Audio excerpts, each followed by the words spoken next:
think you were scoring on that run?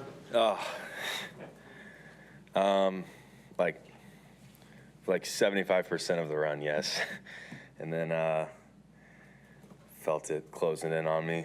And then kind of was too late to slide and just kind of had to go into him a little bit. I wanted to. Maybe someday.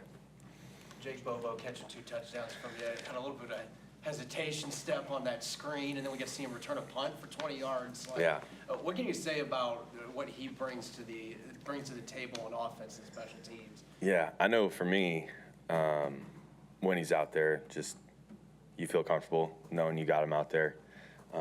One-on-one chance on the touchdown, that's the guy you're going to go to.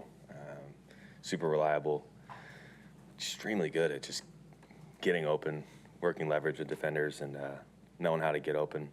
But like you said, returning a punt, just a versatile guy that, we're lucky to have. That first touchdown was obviously more about the run after the catch than the catch itself, but how good are his hands? Very good.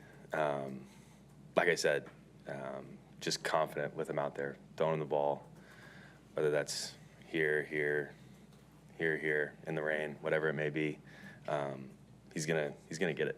What can you say about that run game today and what that did for the offense? Gosh, I mean, even that first drive I was in, I threw one pass and it was the 5-yard screen to Bobo and we scored. Felt like, if we can do that, I'd throw one pass and it's inside the 5 or at the 5. It speaks wonders to, those guys up front and our backs.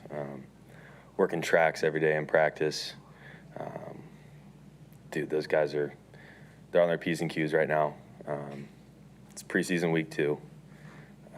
We got a long ways to go in this, but it's a good foundation. You were here when the offense said they wanted to run, but they didn't commit to it like this one is. What are the differences for you as a quarterback in an offense? What's it give you that you didn't have your first go around here? I think kind of like I said the week before, just being able to establish a run like that, forcing them to maybe play a little more single high man looks, loading the box up, giving guys one-on-one chances instead of, dropping back and passing into big zones. But another thing, I mean, if you're loading the box and we're running the rock the way we were, our play action pass will be really good. It's just complementary football, and it starts with the run, and we believe in that. How would you evaluate your growth in your performance from last week to this week? Yeah, there's definitely growth. Taking care of the football, keeping it in our hands, getting the ball out on time, progressing through reads, working up in the pocket to be able to scramble and maybe make some more plays with my feet. There's definitely progression from week to week. I got to keep doing it every week though. You were here a couple years ago with Derek Young. He's always been a big special teams guy, but it seems like he's kind of made a leap on offense this year. What have you seen out of him? Yeah, I've talked to him one-on-one about just his, progression from mainly special teams and, becoming a reliable receiver for us. I think he's done a great job. I missed that year, obviously last year, but the difference in my second year here to what he is now, that little gap of a year that I wasn't with him, it's miles ahead of what I remember. And it's a testament to how hard he works. He's one of those guys that just puts his head down, grinds, works, and not going to get a ton of hoorah out of him.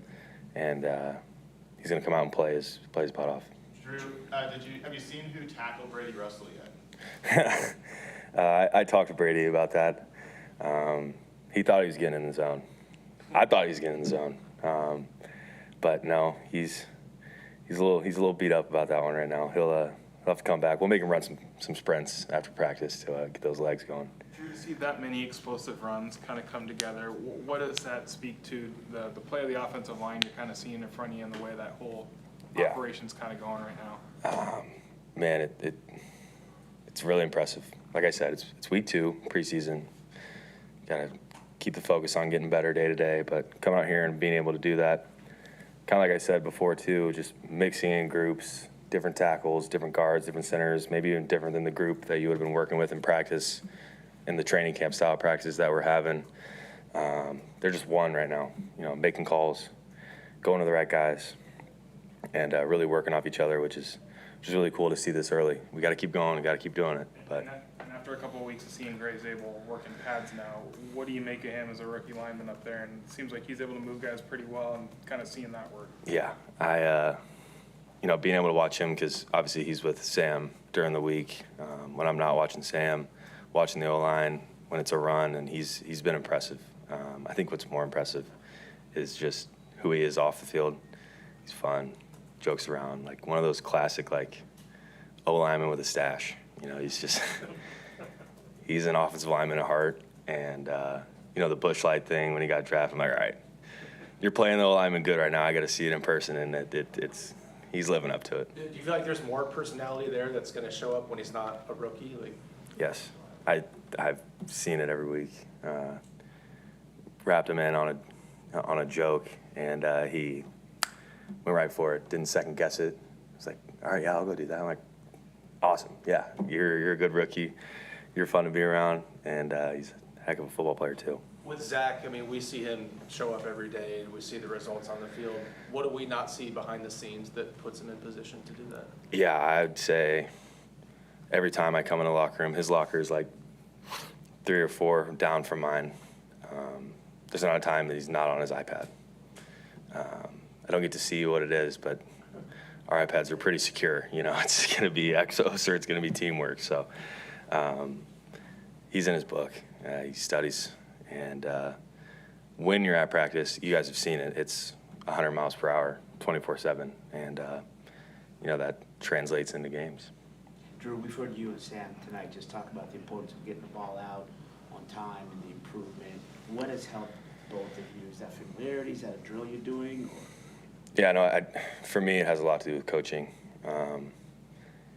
You know, not letting it slide when it's good. Coaching in the good and coaching in the bad. You see it slip a little bit when you start playing well, and that has not been the case with the QB room. Janocko and Kubiak have both been very, very, detail-oriented about our feet.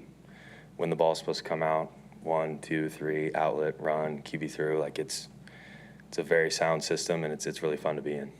Is that not, I mean, I think from the outside, we would think that every coach is going to drill footwork and timing. Is that just not the case everywhere? No, I mean, every quarterback coach, they talk about timing and footwork. I would say that there's just certain systems that it's ultra important in. With this one, you find that. It's very important, and it's overcoached in a great way. Like, overcoached has a bad term for it, but it's coached every single day. Like I said, in the good or the bad. Like, complete a ball 30 yards downfield. You took a second hitch, it was supposed to be on your first hitch. We're teaching first hitch for a reason. Like, let's lock in on that, and that's something that I've had to really, really focus on. Thank you. Thank you. Thanks, Drew.